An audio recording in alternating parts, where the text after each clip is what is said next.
This news segment is brought to you by Greg Dam for County Commissioner District 3, protecting our rural life and water, paid for by a citizen to elect Greg Dam.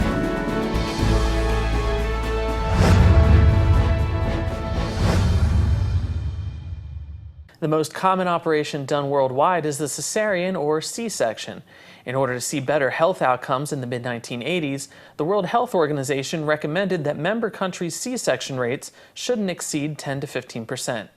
A new study evaluated the relationship between current cesarean section rates around the world and key health outcomes for mothers and babies. This health tip is brought to you by Desert View Hospital and Mountain Valley Physicians Group. Don't put your health on hold. We have time for you. Call us to schedule your appointment. 775-751-7100.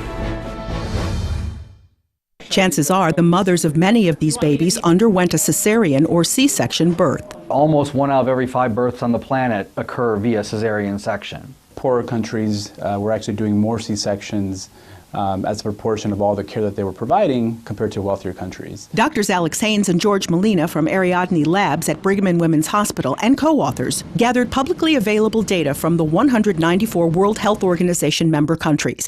Using this information, they estimated 2012 C-section rates worldwide and examined how those rates affected maternal and neonatal health outcomes. Up to a rate of about 19 C-sections per 100 live births, we see reductions in maternal and neonatal mortality. Across the world, the average cesarean section rate is over 19%. Going from 19 to 25 to 30% did not result in improvements in neonatal or maternal mortality on a nationwide level. There are many countries where not enough cesarean sections are being performed, meaning there's inadequate access to safe and timely emergency obstetric care. And conversely, that there are some countries where probably more cesarean sections are being performed than yield health benefits. The authors cautioned that these findings do not apply to any individual patients, facilities, or hospitals. Our research could give some guidance for why countries should make their healthcare systems stronger so that they can provide safe, reliable, and timely C-sections. Catherine Dolf, The JAMA Report. Now, this study suggests that WHO target rates for cesarean sections may be too low and need to be re-examined. A U.S. Navy Blue Angels jet and an Air Force Thunderbirds F-16 crashed today in separate incidents in Tennessee and Colorado. The F-16 crashed south of Colorado Springs, Colorado, after a U.S. Air Force Academy commencement ceremony attended by President Barack Obama. A spokesman for the Academy said the plane went down far from the stadium and the pilot, a member of the Air Force's Thunderbirds demonstration team, safely ejected. Only the pilot was on board. There were no reported casualties on the ground, though the plane was badly damaged. President Obama later met with the pilot when he visited the Air Force Base.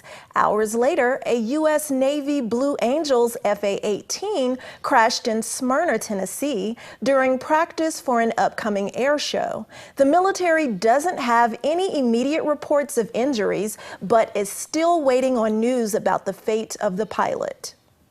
Well, it's going to be a hot weekend, and here are some tips on how you can keep you and your family healthy through the heat.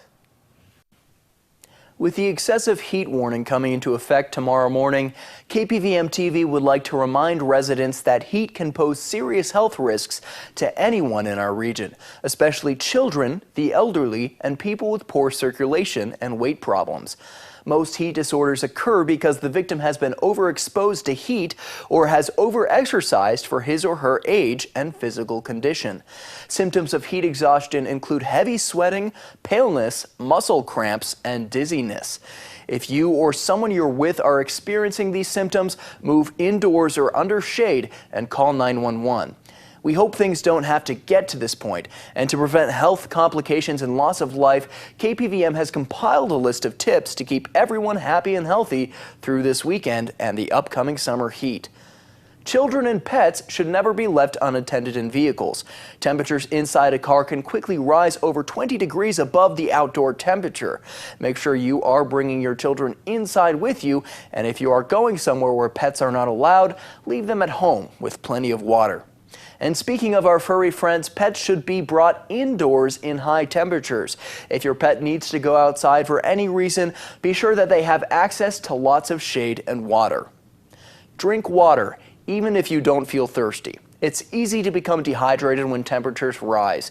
You will not always feel thirsty when you become dehydrated, so make sure you are drinking a lot of water, especially if you go outdoors. Also, limit intake of alcoholic beverages, which contribute to dehydration. If you are going out, always carry plenty of water and a mobile phone with you. You never know what might happen during the day that could keep you outdoors longer than anticipated. Keeping plenty of water with you, having a cell phone to call for help, and even traveling with friends are all great ways to stay safe when outdoors. Wear clothing that is loose and lightweight. Wearing light-colored clothing will also reflect heat and sunlight. Use sunscreen with a high SPF to protect against sunburn and skin cancer. The UV index is expected to remain very high through the entire summer, making it easy to become sunburned, so make sure you are wearing sunscreen. Look in on friends and family, especially the elderly who may need help adjusting to the heat. Also, if you have friends that are not acclimated to these high temperatures, it may be good to check in on them as well. Limit errands and outdoor activities to the early morning or in the evening to avoid being out in the hottest part of the day. Exerting yourself outdoors in these high temperatures is a quick way to become dehydrated. If you must be at work outdoors during the day, make sure you take frequent breaks and drink plenty of water. Follow these tips and you'll be on the right track to having a safe and happy summer. I'm Noah Began for News 46. And with this hot weather come fire restrictions. We caught up with Zach Ellinger and Ray Johnson from the BLM and U.S. Forest Service to get some fire safety tips.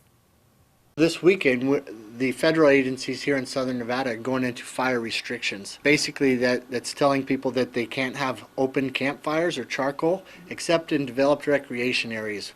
Most people know that as campgrounds or picnic areas where some of those grills and rock rings are already provided. Yes, so throughout the summer there'll be different various opportunities for recreation on all public lands. And what we're trying to tell people is that now that we're going into fire restrictions, there are certain activities that are prohibited, like having a fire outside of a designated fire ring, using fireworks, shooting steel core ammunition on BLM lands, and all fireworks are prohibited on all federal lands. Things that people can do if they wanted to go camping, like up here in Wheeler Pass or in Level Canyon. Over the course of the summer, if they take gas stoves, then those are allowed. People can have gas stoves, they just can't have the campfires or charcoal. So we've had a little cooler and wetter than average spring this year, which is great. It's been wonderful, but that's going to transition into what could be a potentially high fire season because our grass crop has gotten a little bit higher. And so what that means for people driving along our roadway system is that if you park in dry grass, your catalytic converter or other hot parts underneath your vehicle can cause a wildfire. So we say a careless park is a careless spark that could potentially ignite a devastating wildfire. So what should a person do? So they should find an area that's clear of vegetation and park there, or park in designated areas, not just pull off to the side of the road. And so tell me about the ammunition, because that tends to be a bit of an issue, right, because of the sparks? Yeah, so we know that steel core ammunition, studies have shown that steel core ammunition, the cheaper type of ammunition, has a little bit higher tendency to start a fire when it strikes a rock or other hard surface. But we know that any ammunition can really start a fire. So we're just recommending that people shoot in designated areas and that they have a way to extinguish a fire should one occur, and also that they only shoot at normal targets, not things like vehicles or other things that weren't meant to be shot at. And you should also pay attention because there's a lot of people up on those mountains, and you need to be aware of where you're firing and where you're shooting in the first place. Yeah, absolutely, and never into an area where there's dry vegetation. We hope folks will keep in mind that this is a potentially active fire season with all of the dry grass here in Southern Nevada. Fireworks are illegal on all of the federal lands, including the safe and sane kind that are allowed in Clark County. None of those are allowed up on any of the federal properties. You can give fines and tickets, and people need to be aware of that. Right. For illegal campfires, at least on the Forest Service, it is a $250 ticket. They're really quite steep, but it's a very serious problem and we take it seriously. Info on a film festival in Pahrump and your entertainment news right after this break.